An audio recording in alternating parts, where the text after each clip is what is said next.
నా మార్గముదలక సాగని పయనము అవుతులేనిది నీ సహనము సాటిలేనిది నీ త్యాగము బతుకు బాటలో ఎన్ని వెతుకులాటలో మలుపు మలుపునా ఎన్ని ఆటుపోటులో గెలుపే నీ ధ్యేయం సాహసమే నీ ఆయుధం సాధించే నీ ఆశయం సాహసమే నీ ఆయుధం సాధించే నీ ఆశయం.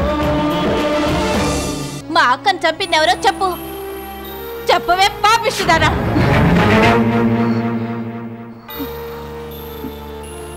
ఏంటే లాఠీ ఎత్తితే పౌరుషం ప్రదర్శిస్తావా? మా అక్కను చంపింది ఎవరు అడుగుతుంటే మౌనం పాటిస్తావా? నిన్నేం చేసి లాభం లేదే. నీ మీదున్న కక్ష నీ కూతురు మీద చూపిస్తే సరిపోతుంది. నెక్స్ట్ స్టెప్గా నీ కూతురి కాపురం కూలదోయడానికి ప్రయత్నిస్తాను. నెక్స్ట్ విజిట్లో నీకు శుభవార్త చెప్తాను.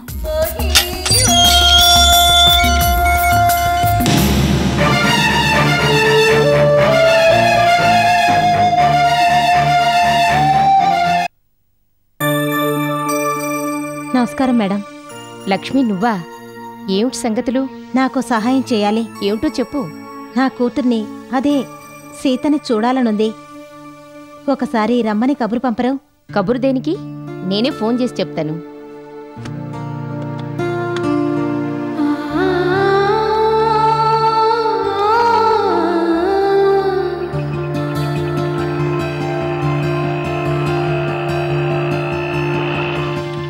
నమస్కారం అమ్మా.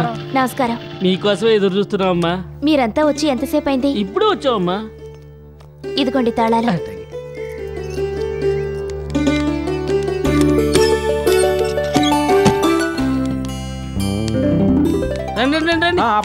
శుభ్రం చేయండి. అమ్మా మీరు ఆ పక్క వెళ్ళదు, శుభ్రం చేయండి అమ్మా. వెళ్ళండి వెళ్ళండి, తొందరగా వెళ్ళండి.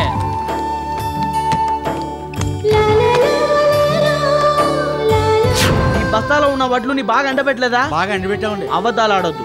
ఎండిన శబ్దం రావట్లేదు. భలేవారండి మీరు. శబ్దాన్ని బట్టి ఎండలేదని ఎలా చెప్తున్నారు? చూపిస్తాను. ఆ సూది లేవు.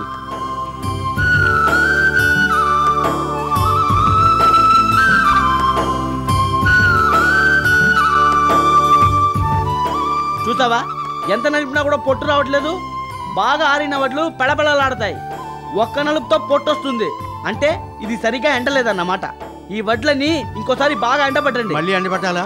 ఏ పని చేసినా శ్రద్ధగా చేయాలి.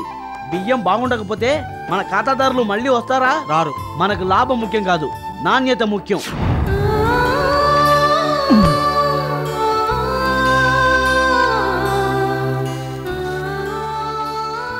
అమ్మా ఏమైందమ్మా? అబ్బే ఏం లేదు. అబ్బులో మిల్ రంచడానికి నిశ్చయించుకున్నాను. నేనేం చేయాలో చెప్పు. మీరేమీ చెయ్యక్కర్లేదు, వచ్చి కూర్చుంటే చాలు. మొన్నే చెప్పాను కదమ్మా. రైతుల దగ్గర నుంచి ధాన్యం కొనుగోలు చేయడం, మిల్లు పట్టడం, మన ఖాతాదారులకి మంచి బియ్యం సప్లై చేయడం అన్నీ మేమే చూసుకుంటాం. మీరు జమా ఖర్చులు చూసుకుంటే చాలమ్మా. అవునమ్మా, మనకి నమ్మకమైన రైతులున్నారు, ఖాతాదారులు ఉన్నారు. మీరు మిల్లు చెప్పాలే గాని నెల రోజుల్లో వ్యాపారం పుంజుకుంటుంది.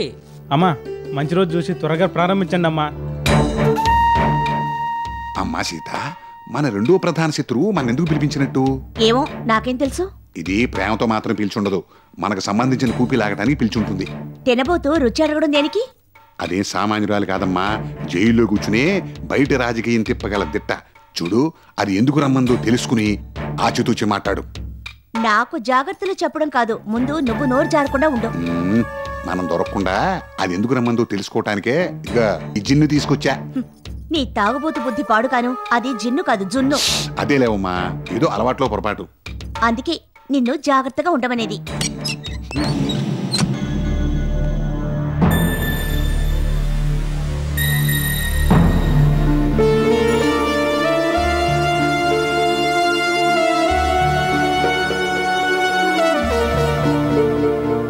లక్ష్మి, ఎలా ఉన్నావు లక్ష్మి? జైల్లో నరకం అనుభవిస్తూ ఉండుంటావు. సీతను చూడాలని చెప్పి నువ్వు కబురు చేయంగానే నాకు కూడా నిన్ను చూడాలనిపించింది లక్ష్మి. అందుకే సేత్తో పాటు నేను కూడా వచ్చాను.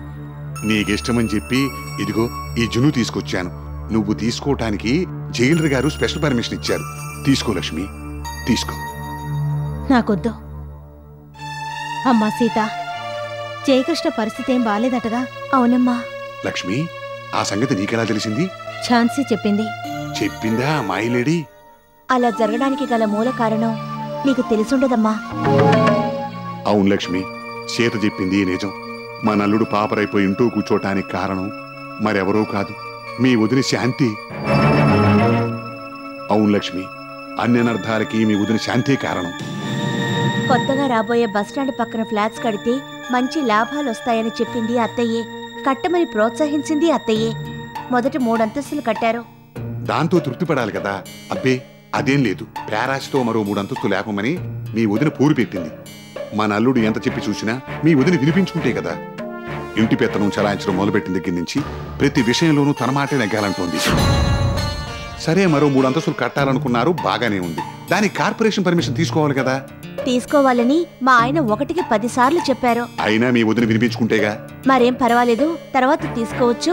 అంతగా ప్రాబ్లం వస్తే ఫైన్ కడదామంటూ అత్తయ్య మా ఆయన్ని ముగ్గులోకి దింపారు. బలి పశువుని చేశారు. ఇప్పుడు కార్పొరేషన్ వాళ్ళు బిల్డింగ్ కూలగొట్టమని అంటుంటే దానికి కారకుడు మా ఆయనే అని నింద వేశారు. అందరూ తలో రకంగా మన అల్లుడిని తిట్టిపోశారు. పని పాట లేకుండా పనిష్మెంట్ గా ఇంట్లో కూర్చోబెట్టారు.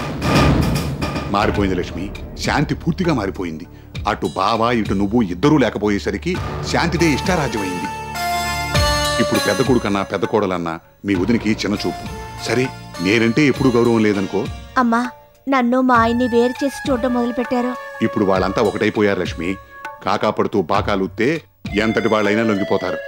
మాలిని, అనిత, వినోద్, బాలాజీ, శారద, మూర్తి, వృద్ధమాత అన్నపూర్ణ వీళ్ళంతా మీ వదినికి భజన చేయడం మొదలెట్టారు. దాంతో మీ వదిన బుద్ధి వక్రించి సమదృష్టికి బదులు పక్షపాతం వచ్చింది. ఇంతకన్నా ఎక్కువ చెప్పడం అనవసరం. జైలు శిక్ష అనుభవించి వచ్చాక మేమన్నది నిజమో కాదు నీకే తెలుస్తుందిగా. అమ్మా, మన ఇంటి బాగు కోసం మా వారు చేస్తున్న ఫైనాన్స్ బిజినెస్ వినోద్కిచ్చి వినోద్ చేస్తున్న కన్స్ట్రక్షన్ బిజినెస్ మా వారికి ఇప్పించాను. దానికి నువ్వు నన్ను హక్కున చేర్చుకుని మెచ్చుకున్నావు. నేను చేసిన మంచి పనికి నాకు తగిన శాస్తి జరిగిందమ్మా. ఆస్తిలో వాటా పంచాల్సి వస్తుందని పెరుమాళ్ళు అడ్డు తొలగించుకున్నారు. ఇప్పుడు సీతను కూడా అడ్డు తొలగించుకోవాలని చూస్తున్నారని అనుమానంగా ఉంది. ఊరుకో సీత, ఊరుకో. టైం అయింది, ఇక బయలుదేరదామా? వస్తాము లక్ష్మి. వస్తానమ్మా.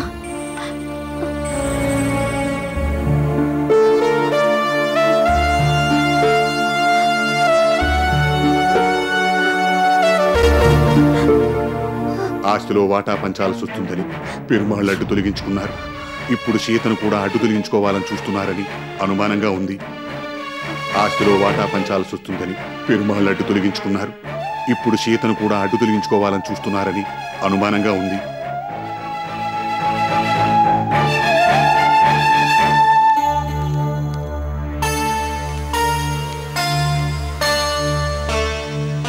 సీత, లక్ష్మిని కలిసారా? కలిసాం. మాట్లాడారా? అన్నయ్య, లక్ష్మి దేనికి రమ్మంది?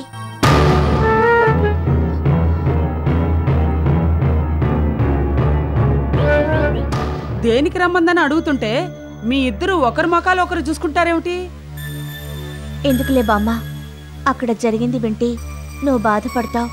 నీతో పాటు అత్తయ్య కూడా బాధపడుతుంది. అత్తయ్యకున్న బాధలకు తోడు ఆ సంగతులు చెప్పి ఇంకా బాధ పెట్టింది దేనికి? అమ్మా సీత, అత్తయ్య మనసుని బాధ పెట్టకూడదు అనుకునే నీ గొప్ప మనసుని మెచ్చుకుంటున్నాను. కానీ అక్కడ జరిగినవన్నీ అత్తయ్యకి తెలియకుండా దాచిపెట్టడం మంచిది కాదు. ఇక్కడ జరిగిన సంగతులన్నీ మా ఆవిడికి తెలిసిపోయినాయి. ఎలా తెలిసింది? ఎవరు చెప్పారు? ఇంకెవరు, ఆ బుడబక్కల్ది. అదే జానకి చెల్లెలు ఝాన్సీ చెప్పి తగలబడింది. అది లక్ష్మి మరో రకంగా అర్థం చేసుకుంది. ఒక్క ముక్కలో చెప్పాలి అంటే లక్ష్మి చాలా మారిపోయింది చెల్లెమ్మ. అవునత్తయ్య, మా అన్నయ్య నేను అక్కడ లేకపోబట్టి ఎవరి ఇష్టానికి వాళ్ళు నాటకాలు ఆడుతున్నారు. సందు దొరికిందే చాలని మా వదిన పెత్తనం చెలాయించడం మొదలుపెట్టింది అంటూ మా అమ్మ మీ మీద ధ్వజం ఎత్తింది అత్తయ్య. తప్పు లక్ష్మి, తప్పు. శాంతిని అనుమానిస్తే కళ్ళు పోతాయని నేను ఎంత చెప్పినా లక్ష్మి వినిపించుకుంటే కదా. నేను మన్నయ్య లేకుండా చూసి మా అల్లు నేకాకించేస్తారా, నా కూతురు కాపురం అన్యాయం చేస్తారా అని మీ అందరి మీద లక్ష్మి విమర్శనాస్త్రాలు సంధించింది. లాభాల బాటలో నా అల్లుడు కన్స్ట్రక్షన్ బిజినెస్ నడిపిస్తుంటే నష్టాల ఊబిలోకి తోస్తారా? వచ్చిన నష్టానికి నా అల్లుడినే జవాబుదారిని చేస్తారా? నా అల్లుడు ఏ నేరం చేశాడని ఇంట్లో కూర్చోపెట్టారు? వ్యాపారం లాక్కొని చేతకాని వాడిగా నా అల్లుడిని జమ కడతారా అంటూ గుడ్లారు చేస్తూ జైలు గోడలు ప్రతిధ్వనించేలా ఆవేశపడింది అత్తయ్య. అరిచినందుకు నేను బాధపడలేదు చెల్లెమ్మా. అరే దేవతలాంటి నీ మీద విరుచుకుపడింది. ఇప్పుడు నువ్వంటే పీకల దాకా ఉంది. నేను ఎంత నచ్చ చెప్పినా వినలేదు చెల్లెమ్మా. పెరుమాళ్ళు పోయినప్పటి నుంచి లక్ష్మిలో చాలా మార్పు వచ్చింది చెల్లెమ్మ. వాడి చావుకు నీ కొడుకులే కారణమని లక్ష్మి నమ్ముతోంది. అందుకే మీ కుటుంబం మొత్తాన్ని ద్వేషిస్తోంది. అత్తయ్య, మా అమ్మ మాటలు వింటుంటే మాకే బాధ అనిపించింది, అసహ్యం కూడా కలిగింది. నిన్ను పట్టుకుని నానా మాటలు అంటుంటే నేను తట్టుకోలేకపోయానమ్మా. ఇక అక్కడ ఉండలేక గబగబా బయటకొచ్చేసాం. మీ ఇద్దరు చెప్తున్నది నిజమేనా? ఇంత చెబుతున్నా కూడా నీకు నమ్మబుద్ధి కావటలేదా పిన్ని? ఏం చెల్లెమ్మా, పెరుమాళ్ళు చావు బతుకుల్లో ఉన్నప్పుడు హాస్పిటల్కి చూడటానికి వచ్చిన లక్ష్మి నీతో కనీసం ఒక్క మాట అయినా మాట్లాడిందా? అక్కడ దాకా ఎందుకు, పెరుమాళి శవాన్ని ఇక్కడ పడుకోబెట్టి మనం భోరుని ఏడుస్తుంటే చూడటానికి వచ్చిందే కానీ ఎవరితోనైనా ఒక్క మాట అయినా మాట్లాడిందా? లక్ష్మి మారిపోయింది చెల్లెమ్మ. జైలు జీవితం దాన్ని పూర్తిగా మార్చేసింది పిన్ని.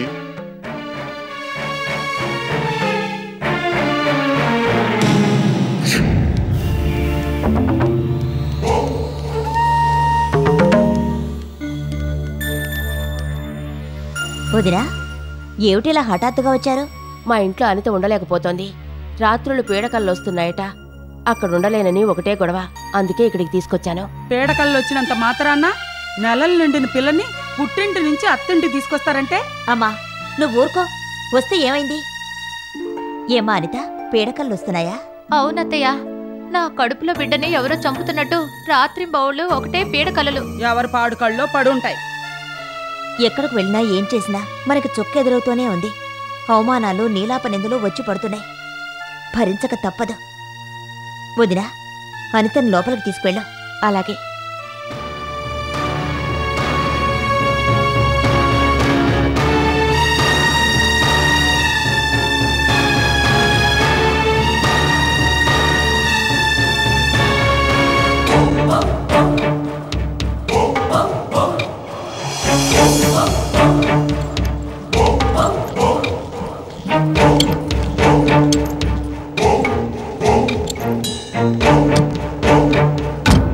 ఆవాహయామి అంటూ దుష్టుని సురాపానంతో ఆహ్వానం పలుకుదామనుకుంటుంటే నువ్వు వచ్చి భగ్నం చేశావు.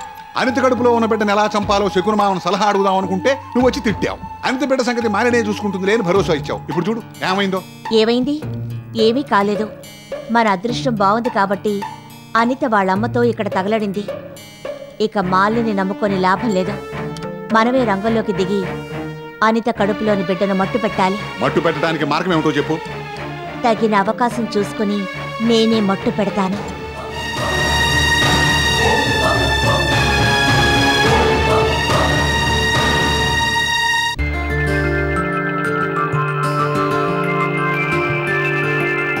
Hello, stop stop stop stop stop stop stop.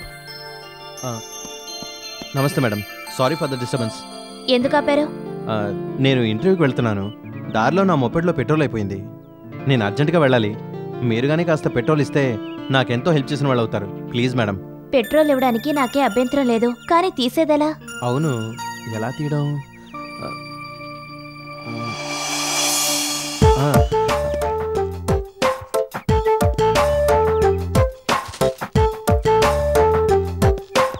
Madam, ఈ బొప్పాయి కాడతో పెట్రోల్ తీసుకుంటాను.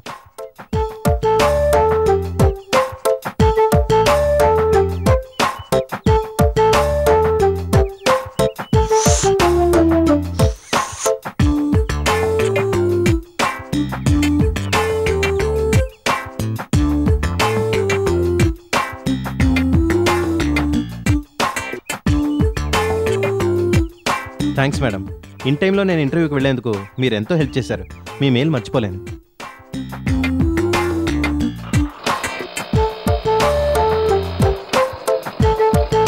చాలా థ్యాంక్స్ మేడం. వస్తాను.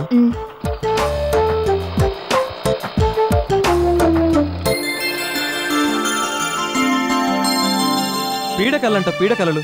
పీడకలలు వచ్చాయని చెప్పి ఇక్కడికి వచ్చేస్తారా? మంచి చెడ్డ లేకుండా మీకు తోచిన చేయడమేనా? పీడకలలు వచ్చాయని చెప్పి పుట్టింటి నుంచి అత్తింటికి వచ్చావని తెలిస్తే నలుగురు ఏమనుకుంటారు? నిన్ను తేలిగ్గా చూస్తారు. లోకువైపోయేది కూడా నువ్వే. అత్తయ్య గారు, మీరు కూడా దీన్ని వెనకేసుకొస్తున్నారా? నేను మీ మావయ్య గారు ఎంతో చెప్పి చూసాం, కానీ అనిత మా మాట వింటేనా? తను అక్కడ ఉండలేనంటూ మొండుపట్టు పట్టింది. తప్పనిసరి పరిస్థితుల్లో ఇక్కడికి తీసుకురావాల్సి వచ్చింది. మావయ్య గారికి పూజలు పునస్కారాలు శాంతులు తెలుసు కదా, పీడకలలు రాకుండా శాంతి చేయించొచ్చు కదా. అది కూడా అయ్యింది. పగలు రాత్రి తేడా లేకుండా కళ్ళు మూసుకుంటే చాలు పీడకల్లొచ్చి పడుతున్నాయి. ఆహా, నీకొక్కదానికే మాత్రం వచ్చి పడుతున్నాయా? పీడకలలా గాడిది గుడ్డు కలలా? అదో వంక. నీకక్కడ ఉండడం ఇష్టం లేనట్టుంది. ఇక్కడికి రావాలని అలా వంక పెట్టావు.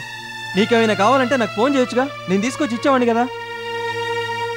ప్రస్తుతం ఈ ఇంటి పరిస్థితి తెలుసు కదా, ఏం బాగుకుందామని వచ్చావు? పురుడొచ్చేదాకా ఆగలేకపోయావా? బాలాజీ, ఏమిటా మాటలు? అనితొస్తే ఏం పోయిద్రా? ఏదో చేరాని తప్పు చేసినట్టు చిందులు తొక్కుతావేంటి? నెలలు నిండిన పిల్ల పీడకలకు జడుచుకొనుంటుంది. ఈ మాత్రం దానికే తిట్టాలా? వ్యాపారం నీ చేతిలో ఉందని, ప్రయోజకుడినయ్యానని కళ్ళు నెత్తికెక్కి మాట్లాడుతున్నావా? నీ ప్రయోజకత్వం 10 మందికి ఉపయోగపడాలి గాని 10 మంది బాధపడేలా ఉండకూడదు. చూడు, పురుడొచ్చేదాకా అనితని ఏమన్నా అన్నావో నీ పెద్దన్నయ్యని ఇంట్లో కూర్చోబెట్టినట్టు నిన్ను కూడా ఇంట్లో కూర్చోబెట్టగలను. జాగ్రత్త. వదిన, నువ్వురా.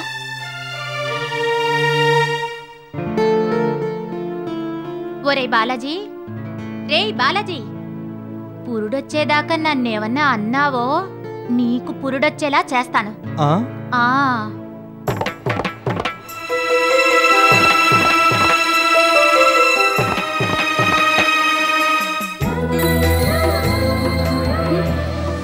చింతలేనమ్మా, సంతలో నిద్రపోయిందంట. నీలాంటిదే.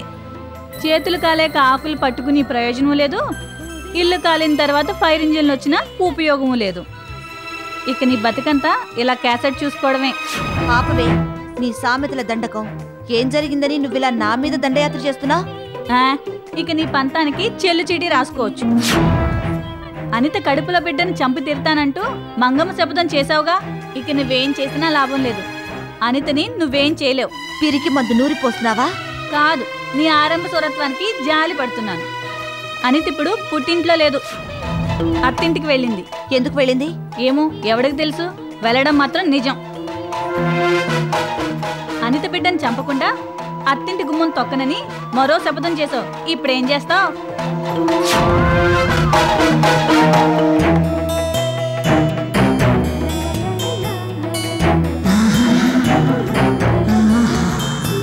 పరిస్థితి చేయి జారిపోయింది కాబట్టి ఇక ఆలోచించి ప్రయోజనం లేదు. శపథాలు చేసి సాధించేది ఏమీ లేదు, ఇలా క్యాసెట్ చూసి లాభం లేదు. అందుకని నీ పంతాలు పక్కన పెట్టి అత్తింటికి వెళ్ళు. అక్కడైనా నువ్వు అనుకున్నది సాధించడానికి ప్రయత్నించు, లేకపోతే అత్తింటికి కూడా చెడతావు.